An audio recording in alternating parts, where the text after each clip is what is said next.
क्या alien life exist करती है? अब मुझे तो पर्सनली बड़ा अजीब लगता है कि इसके आंसर को लेकर के लोग डायलेमा में क्यों रहते हैं। ये करती है, नहीं करती है, खैर। हम इसको समझने के लिए एक छोटा सा पर्सपेक्टिव लेकर चलेंगे। हम कोई बहुत ही बड़ी रॉकेट साइंस या मैथमेटिकल इक्वेशन के लफड़े में नहीं फंसने वाले हैं। हम इसको एक कॉमन लॉजिक से समझेंगे और फिर आप अपना आंसर दे सकते हैं कि आपको क्या लगता है, क्या जवाब होना चाहिए इसका। तो हम स्टार्ट करते हैं गैलेक्सी से। तारों का घर, आप समझ सकते हैं। तो एक गैलेक्सी का जो डायमेंशन है वो स्टार्ट होता है प्रकाश वर्षों में, लाखों प्रकाश वर्ष। जैसे कि मिल्की वे हमारी जो दुग्ध मेखला, तो इसका जो डाया है, डिस्क है, वो लगभग एक प्रकाश वर्ष का है। यानी कि आप एक छोर से टॉर्च जलाएं तो उस रोशनी को दूसरे छोर पर पहुंचने में 1 लाख साल लग जाएगा। अब ये तो खैर एक एवरेज साइज की एक छोटी सी गैलेक्सी है, बहुत सी बड़ी बड़ी गैलेक्सी है। तो इनका नंबर शुरू होता है अरबों से, जा रहा है खरबों तक और आगे ही बढ़ेगा।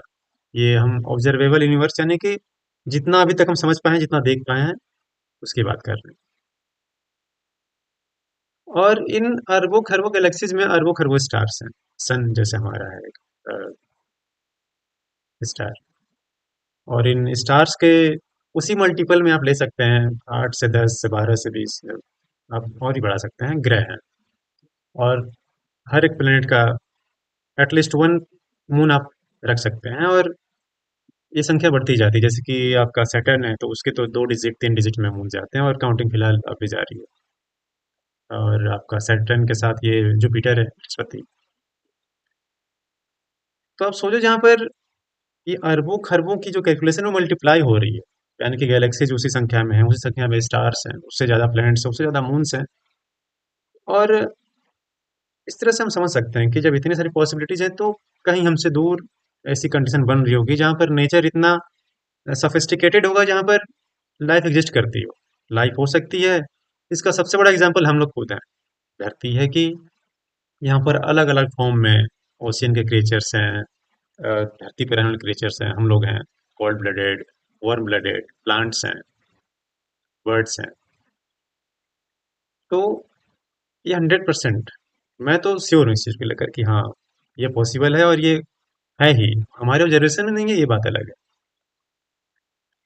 खैर, अच्छा, लोग सोचते हैं कि प्रकाश वर्ष क्या है, प्रकाश वर्ष। और एक्चुअल कहें तो प्रकाश वर्षों की जो दूरी है वो ह्यूमन ब्रेन के लॉजिक से बाहर की चीज़ है। लोग शायद, कुछ लोगों को लगता हो कि समझ पा रहे हैं, लेकिन ये बहुत बड़ी बात है। क्योंकि आप सोचो कि प्रकाश जाता रहा 1 लाख साल तक, और वो उस पॉइंट पर पहुंचे, ये दूरी कितनी हो सकती है? तो आप, ये हमारे लॉजिक में नहीं हो सेट होता है। 10 किलोमीटर 20 किलोमीटर को आप समझ सकते हो, लेकिन एक प्रकाश वर्ष की दूरी उस स्केल पर कितनी बड़ी है, इसको जो समझते हैं उनको भी प्रॉब्लम हो सकती है, क्योंकि इसका एक क्लियर कट स्केल नहीं मिलता है। और हम जो है अरबों खरबों प्रकाश वर्ष की दूरी और स्ट्रक्चर्स की बात कर रहे हैं, तो इसमें एक छोटा सा प्लेनेट एग्जिस्ट कर सकता है, जरूर करता होगा, जहाँ पर ये लाइफ पॉसिबल हो। बाकी और भी लॉजिक्स हैं इन चीज़ों के पीछे, इक्वेशंस हैं, मैथमेटिकल कैलकुलेशंस हैं। उनमें जाने की जरूरत नहीं है आपको ये समझने के लिए कि क्या लाइफ का एग्जिस्टेंस दूसरे प्लैनेट्स पर है। तो आप नॉर्मल लॉजिक यूज करके ये समझ सकते हैं। खैर, आप क्या सोचते हो इसके बारे में, आप अपने कमेंट्स कमेंट्स बॉक्स में छोड़ सकते हैं। धन्यवाद।